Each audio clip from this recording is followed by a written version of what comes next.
शाम ढल चुकी थी और गांव में अंधेरा छा गया था। चंद्रमा की मध्यम रोशनी गांव के ऊपर चमक रही थी। इस गांव का नाम चंद्रपुर था। यह गांव एक तरफ से घने जंगलों से घिरा हुआ था। इन जंगलों में एक रहस्य था, एक ऐसा रहस्य जिसने सभी गांव वालों को डरा रखा था। गांव में एक किंवदंती थी, एक स्त्री की, जो हर पूर्णिमा की रात को गांव में आती थी। यह कहानी कई साल पहले की है। चंद्रपुर गांव में एक युवती रहती थी जिसका नाम रुक्मिणी था। रुक्मिणी सुंदर, होशियार और सभी के दिलों में बसने वाली थी। उसके सौंदर्य की चर्चा दूर दूर तक थी। गांव के लोग उसे प्यार से चंद्रपुर की चांदनी कहते थे। उसकी शादी गांव के एक प्रतिष्ठित युवक राजन से हुई थी, लेकिन शादी के बाद कुछ अजीब घटनाएं होने लगीं। रुक्मिणी का व्यवहार अचानक बदल गया था। वह अक्सर अकेले ही जंगल में चली जाती थी और कई कई घंटे तक वापस नहीं आती थी। जब वह लौटती तो उसके चेहरे पर एक अजीब सी चमक होती थी और उसकी आंखें जैसे किसी गहरे रहस्य को छुपा रही होती थीं। गांव वालों को यह सब बहुत अजीब लगता था, लेकिन वे कुछ कहने की हिम्मत नहीं जुटा पाते थे। एक दिन राजन ने रुक्मिणी का पीछा करने का निश्चय किया। वह धीरे धीरे उसके पीछे चलने लगा। रुक्मिणी जंगल में एक गुफा की तरफ बढ़ रही थी। गुफा के पास पहुंचकर उसने एक अजीब मंत्र पढ़ा और गुफा का दरवाजा अपने आप खुल गया। राजन यह सब देखकर हैरान रह गया। उसने चुपके से गुफा के अंदर झांका। गुफा के अंदर एक विशाल हॉल था जहां अजीबोगरीब चित्र और मूर्तियां थीं। हॉल के बीचों बीच एक वेदी थी जहां एक प्राचीन पुस्तक रखी हुई थी। रुक्मिणी ने पुस्तक खोली और जोर जोर से मंत्र पढ़ने लगी। तभी एक तेज प्रकाश की लहर गुफा के अंदर फैल गई और एक अजीब सी परछाई प्रकट हुई। वह परछाई एक स्त्री की थी जो हवा में तैर रही थी। उसकी आंखें चमक रही थीं और उसके बाल हवा में लहरा रहे थे।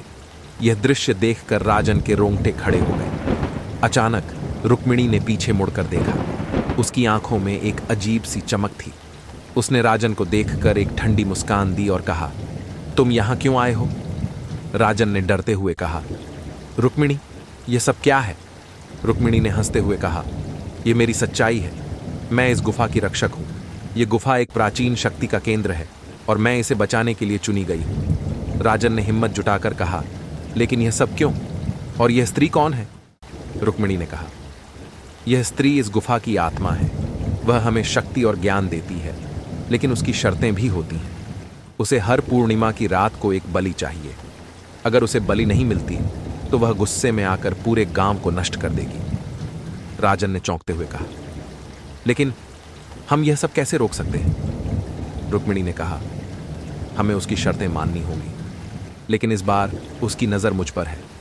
वह चाहती है कि मैं ही उसकी बलि बनूं। राजन ने कहा, नहीं, मैं तुम्हें नहीं खो सकता।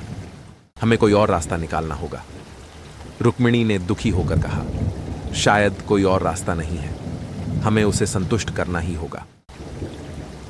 अगली पूर्णिमा की रात रुक्मिणी और राजन ने एक योजना बनाई। उन्होंने गांव वालों को इस रहस्य के बारे में बताया और सभी ने मिलकर एक योजना बनाई। सभी ने मिलकर एक विशेष मंत्र तैयार किया जो उस आत्मा को शांति दे सके। पूर्णिमा की रात जब आत्मा प्रकट हुई तो रुक्मिणी ने मंत्र पढ़ना शुरू किया। आत्मा ने गुस्से में आकर हमला करने की कोशिश की, लेकिन मंत्र की शक्ति ने उसे रोक दिया। धीरे धीरे आत्मा की शक्ति कमजोर पड़ने लगी और अंत में वह गुफा के अंदर ही समा गई। रुक्मिणी और राजन ने चैन की सांस ली। गांव वाले खुश थे कि अब उन्हें उस भयानक आत्मा से मुक्ति मिल गई थी, लेकिन गुफा का दरवाजा हमेशा के लिए बंद हो गया था और किसी को भी वहां जाने की अनुमति नहीं थी। इस घटना के बाद चंद्रपुर गांव में फिर कभी कोई अजीब घटना नहीं हुई। रुक्मिणी और राजन ने सुखी जीवन व्यतीत किया, लेकिन उस रहस्यमय स्त्री की कहानी आज भी गांव वालों के बीच एक रहस्य बनी हुई है। पूर्णिमा की रात को गांव वाले आज भी सतर्क रहते हैं, क्योंकि उन्हें डर है कि वह आत्मा कभी भी वापस आ सकती है। इस प्रकार चंद्रपुर गांव में स्त्री की यह रहस्यमय कहानी हमेशा के लिए यादगार बन गई।